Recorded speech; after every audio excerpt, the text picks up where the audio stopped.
Good morning बच्चों, कैसे हैं आप लोग? सभी अच्छे हैं और आशा करते हैं कि आप लोग बड़े चाव से बड़े मज़े लेकर हमारे वीडियो को देखते होंगे।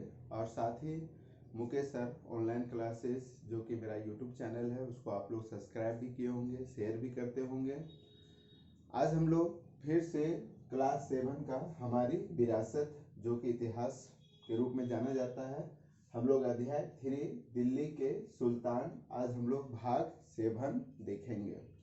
क्योंकि यह पार्ट जो है थोड़ा सा लंबी है तो इसलिए इसे हम लोग ज़्यादा भाग में कर रहे हैं ताकि छोटा छोटा वीडियो जो है कम से कम 15 से 20 मिनट का वीडियो आप लोग को दिखाया जाए। इसके लिए यह जो है यह चैप्टर जो है थोड़ा सा लंबा होते जा रहा है।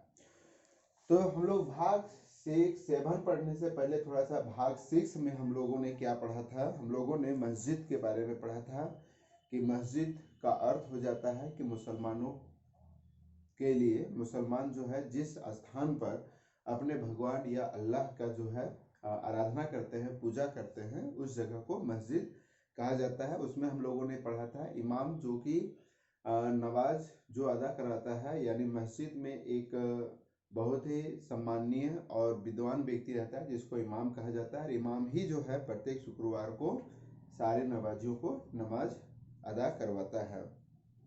इसके बाद हम लोग दिल्ली सल्तनत की शासन व्यवस्था के बारे में पढ़े थे कि वो किस तरह से जो है शासन करते थे। तो दिल्ली सल्तनत में जो थे वो बहुत सारे गांवों को मिला के जो है वो परगना बनाया गया था। बहुत सारे परगनाओं को मिला के सिख बनाया गया था। बहुत सारे सिख को मिला के जो है प्रांत बनाए गए थे।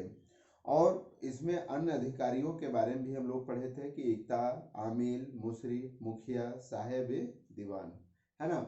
तो आज हम लोग देखते हैं भाग 7 में सल्तनत कालीन न्याय व्यवस्था, यानी उस समय सल्तनत काल में न्याय व्यवस्था कैसी थी। ठीक है, तो हम लोग यहाँ पर पॉइंट बाय जो है किए हुए हैं। आप लोग को बहुत आसानी होगा कि आप वीडियो को थोड़ा सा रोक कर जो है इन पॉइंटों को जो है पहले उतार ले, है ना। तो आप यहाँ पर वो देखेंगे कि सुल्तान न्याय प्रशासन का सर्वोच्च अधिकारी होता था। सर्वोच्च अधिकारी मतलब सुप्रीम कोर्ट। जैसे कि भारत का सर्वोच्च न्यायालय कहाँ है? दिल्ली। वो जो न्याय कर दिया उसके बाद राष्ट्रपति, है ना। तो राष्ट्रपति तक प्राय बहुत कम केस जाते हैं, खास करके मृत्युदंड में। लेकिन उस समय जो है सुल्तान जो कह दिया, है ना, उसके बाद वो और कहीं न्याय के लिए नहीं जा सकता है। ठीक है, तो सर्वोच्च अधिकारी कौन होता था? सुल्तान होता था। और सुल्तान क्या करता था? वो शरीयत करने का मतलब है इस्लामिक कानून। ठीक है, शरीयत के आधार पर जो है वह न्याय करता था। उसका जो इस्लामिक कानून जो कहता था उसी के आधार पर वह न्याय करता था। सुल्तान की सहायता के लिए दीवान ए कजा यानी मुख्य न्यायाधीश, दीवान ए कजा का मतलब हो गया, दीवान ए कजा मतलब मुख्य न्यायाधीश होता था जो सुल्तान की मदद करता था। सरकारी कर्मचारियों के लिए वह दीवान ए मजलिस के न्यायालय में बैठता था। कभी कभी ऐसा हो जाता था कि कोई सरकारी कर्मचारी पर जो है किसी तरह से शिकायत होती थी तो जो सहायक सुल्तान का जो सहायक होता था, मुख्य न्यायाधीश जो होता था, वह दीवान ए मजलिस के न्यायालय में वो बैठता था और वहां पर अपने कर्मचारियों के शिकायतों को सुनवाई करता था। कौन? मुख्य न्यायाधीश। दीवानी तथा फौजदारी मुकदमों का निर्णय काजी ए मुमालिक या मुख्य काजी करता था। खास करके अगर राजस्व का मामला आता था या फौजदारी लड़ाई झगड़ा का कोई भी मामला आता था तो उसकी निर्णय जो है वह काजी ए मुमालिक मतलब हो गया कि मुख्य काजी जो है वह उन मामलों को दीवानी तथा फौजदारी मुकदमों का वह निर्णय करता था। काजी का पद जो है वंशानुगत का मतलब हो गया कि जैसे अगर काजी है तो उसका बेटा ही काजी बनेगा। जैसे हम लोग हिंदू धर्म भी है कि पंडित है तो उसका बेटा ही पंडित बनेगा, है ना। तो उसी तरह से मुसलमानों में भी काजी है तो काजी का बेटा ही काजी बनेगा। ये वंशानुगत पद होता था। दंड विधान कठोर था, प्राय अंग विच्छेद या मृत्यु दंड दिया जाता था। उस समय जो दंड होते थे वह प्राय बहुत ही खतरनाक होते थे। अगर उस समय राजा जो सुल्तान होता था या जो न्यायाधीश होता था या जो इस्लामिक कानून का ही वो पालन करता था, और इसमें प्रायः जो है जैसे हाथ काट देना, आँख फोड़ देना, जीभ काट लेना, चमड़ी उतार लेना, है ना, ऐसे बहुत सारे जो है इस्लामिक कानून के तहत जो है अंग विच्छेद या मृत्यु दंड भी दिया जाता था। तो इस प्रकार से हम लोग देखते हैं कि जो है उस समय किस तरह से जो है सल्तनत काल में न्याय व्यवस्था थी।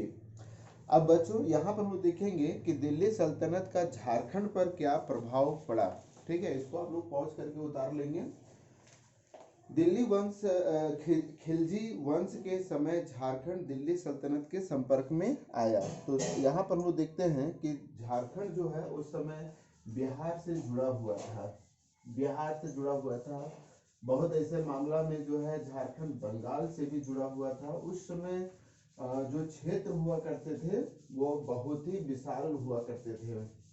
यानी आज झारखंड जो हम लोग देख रहे हैं उस समय शायद हो सकता है कि यह बंगाल में मिला हो सकता है या फिर जो है बिहार में यह मिला हो सकता था। अभी तो हम लोग जानते हैं कि 2015 नवंबर 2000 ईस्वी से पहले जो है झारखंड बिहार में सम्मिलित था। लेकिन सल्तनत कालीन या मुगल कालीन में हम लोग देखेंगे तो उसमें पाएंगे कि कभी कभी झारखंड जो है वह बंगाल में, अंग्रेजों के समय में भी जो है झारखंड बंगाल के अधीन शासन चलता था। इस तरह से झारखंड जो है कभी जो है बंगाल में तो कभी बिहार में सम्मिलित होता था। तो हम लोग यहाँ पर देखेंगे दिल्ली सल्तनत का झारखंड पर प्रभाव, यानी दिल्ली सल्तनत पर झारखंड पर क्या प्रभाव पड़ा।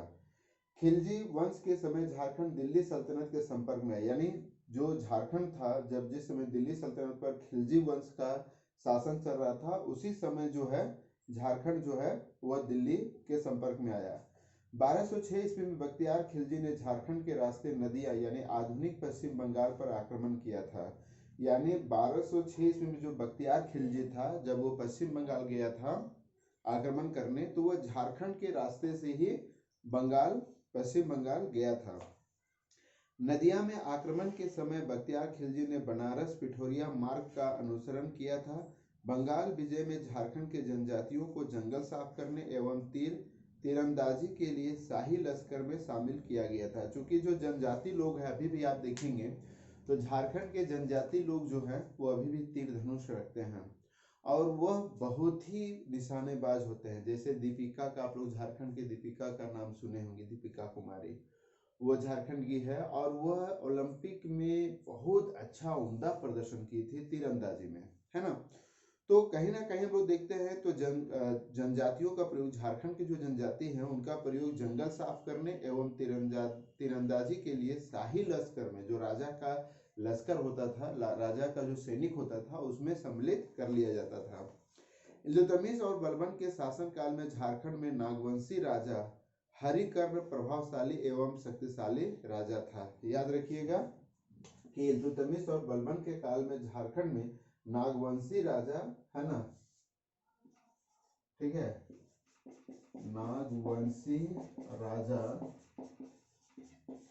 हरिकर्ण, ठीक है, हरिकर्ण प्रभावशाली एवं शक्तिशाली राजा था,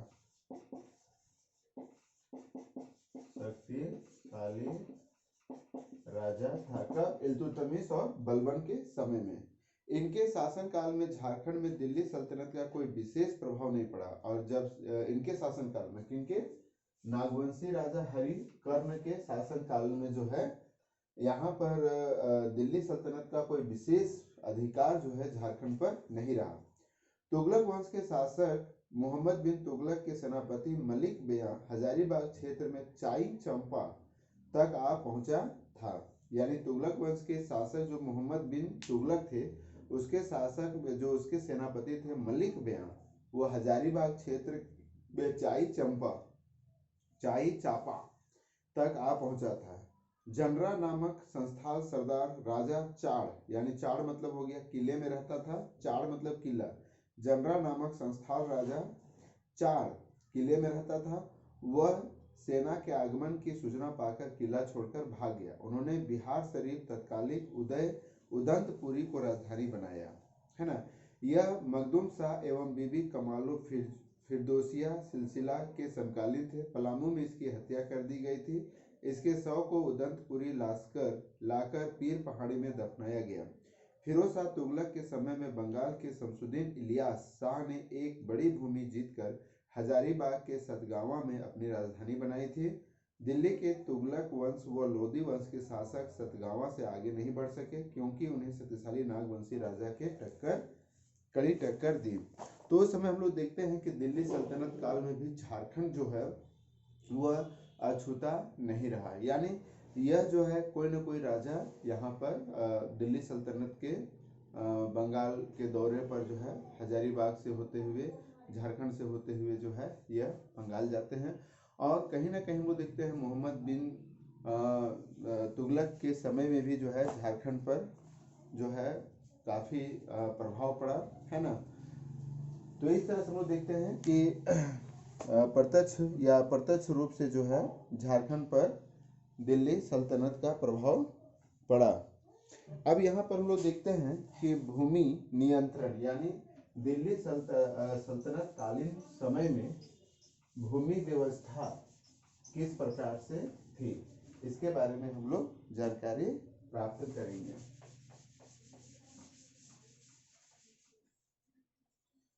भू नियंत्रण यानी कृषि व्यवस्था। भू नियंत्रण कृषि व्यवस्था।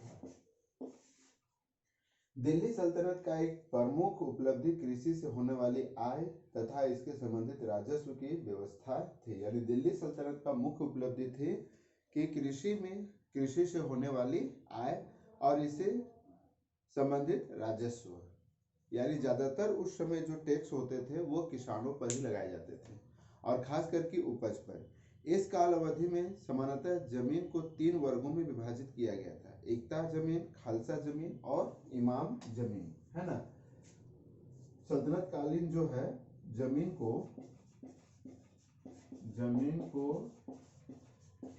3 भागों में बांटा गया, ठीक है। पहला भाग है एकता जमीन। तो हम लोग एकता जमीन के बारे में पढ़ चुके हैं कि यह सैनिकों को वेतन के बदले मिलता था। सैनिकों को वेतन के बदले, यानी एकता जो जमीन होती थी, जो सैनिकों का जो वेतन होता था उसके बदले में भूमि ही सैनिकों को दी जाती थी, ठीक है। दूसरा हो गया खालसा जमीन, ठीक है। तो खालसा ये जमीन जो होता था वह राजा के लिए होती थी, राजा के लिए जमीन, यानी उससे जो इनकम होता था, है ना, खालसा जमीन से, वो सारे इनकम जो है राज परिवारों के लिए, ठीक है, राज परिवारों के लिए जो है व्यय किया जाता था। तीसरा हो गया इनाम जमीन, ठीक है। मदद ए मास या वक्फ जमीन, इसका एक और नाम है इमाम जमीन का, मदद ए मास या वक्फ जमीन, वक्फ, है ना। एकता जमीन अधिकारियों को एकता के रूप में मिलनी जाती थी। खालसा जमीन सीधे सुल्तान के अधीन होता था, है ना, राजा के अधीन। इसको आप लोग थोड़ा सा सुधार कर लेंगे, ठीक है। यहाँ शॉर्ट शब्दों में हम लिख दिए थे राजा के लिए, या यहाँ पर लिख सकते हैं सुल्तान के अधीन होती थी। और यह जो है डायरेक्ट जो इसका उपज होता था या जो भी इसे आमदनी होती थी वह सुल्तान के राजसी या राज दरबार में जो भी खर्च होता था इससे किया जाता था। जहाँ पर राजस्व दरबार और राजा के अन्य खर्च को चलाने में प्रयुक्त होता था खालसा जमीन का। वक्त जमीन धार्मिक व्यक्ति या संस्था को दी जाती थी, यानी यह जमीन जो होती थी वह धार्मिक व्यक्ति या संस्था को दी जाती। तो इस प्रकार से हम लोग देखते हैं कि जमीन को 3 जगह पर बांटा गया था। किसानों को बलाहार कहा जाता था, किसानों को बलाहार कहा जाता था। इसको तो हम बिल्कुल शॉर्ट भी याद कर सकते हैं, बल, जिसके पास बल है, तो किसानों के पास बल होता था, इसलिए उसको बलाहार कहा जाता था। उसे उपज का 1/3 तथा कई बार आधा हिस्सा भू राजस्व के रूप में देना पड़ता था, यानी उपज का 1/3 या कभी कभी 1/3, कभी कभी 1/3 या 1/8 जो है भू राजस्व के रूप में देना होता था। ठीक है, तो उपज का 1/3 मतलब जो उपज होती थी उसको 3 भाग बांट दिया, तो 3 भाग में 1 भाग जो है वो राजा को मिलता था और जो है 2 भाग किसान को मिलता था। और कभी कभी ऐसा भी हो जाता था कि 1/2 मतलब आधा जो है किसान को मिलता था और आधा जो है वह कर के रूप में, टैक्स के रूप में ले लिया जाता था। ऐसे किसानों की स्थिति दयनीय हो गई। मुकदम तथा छोटे जमींदार साधारण किसानों का शोषण करते थे, और जब आधा फसल या आधा उपज जो है राजस्व में जाता था तो किसानों की स्थिति जो है वो दयनीय हो गई, और जो बाकी मुकदम या मुखिया जो होते थे या छोटे जमींदार होते थे वो किसानों का काफी शोषण करते थे। और इस प्रकार से किसानों का जो आर्थिक स्थिति थी वह बहुत ही दयनीय थी। ठीक है, यानी जो भी कमाते थे वह सीधे राजा को दे देते थे। तो इस प्रकार से हम लोग जो है हम लोग देखते हैं कि किस प्रकार जो है दिल्ली के सुल्तान ने किस प्रकार से हमारे भारत देश पर न्याय व्यवस्था और भूमि व्यवस्था, कृषि व्यवस्था, बाजार नियंत्रण इत्यादि का किया। अब हम लोग जो है अगले नेक्स्ट वीडियो में पढ़ेंगे इसका अभ्यास। ठीक है, तब तक सभी बच्चे एक बार सभी जो भाग हैं उसको भाग 1 से लेकर भाग 7 तक जरूर देख लेंगे, ताकि जो अब भाग 8 जब हम आएंगे तो उसमें सिर्फ अभ्यास को ही देखेंगे। सभी बच्चे ध्यान से पढ़ेंगे, और अगर किसी तरह से कोई प्रॉब्लम होती है तो मुझे मेरे YouTube पर जो जाकर कमेंट जरूर देंगे। अगर आपको ये वीडियो अच्छा लगता है तो आप जरूर हौसला अफजाई के लिए कुछ ना कुछ जो है मुझे प्रोत्साहित करें, ताकि मैं अगला वीडियो और उत्साह के साथ बनाऊं और रोचक जानकारियां आप लोग को विषय वस्तु, पाठ वस्तु से लाऊं। बच्चों एक चीज ध्यान देंगे कि इतिहास जो है एक बहुत ही विशाल विषय है, जिसको हम दिन भर भी अगर बोला जाए तो यह कम होगा, लेकिन चूंकि हम लोग विषय से भटक के अन्यत्र हम लोग नहीं जाते हैं। ठीक है, अगर हम लोग विषय से भटक जाएंगे तो यह वीडियो जो है वो बहुत भाग बन जाएंगे, बहुत पार्ट से बन जाएंगे, और कहीं ना कहीं परेशानी, दिक्कत होगी। इसीलिए हम जो है विषय को ही देखकर, विषय से संबंधित चीज़ों को ही हम जिक्र करते हैं, और ज़्यादा जो है अन्यत्र विषयों को, अन्यत्र विषय वस्तु से बात नहीं करते हैं। लेकिन अगर आपको इतिहास में और अन्यत्र चीज़ के बारे में जानना है तो जरूर मुझे कमेंट बॉक्स पर अपना विचार, अपना मंतव्य दे, अपने प्रश्न दे, ताकि मैं उन प्रश्नों का उत्तर दूं। सभी बच्चे खुशहाल रहे, अगल आस पास साफ सफाई रखें, बड़ों की आज्ञा माने। तब तक के लिए सभी को बहुत बहुत धन्यवाद।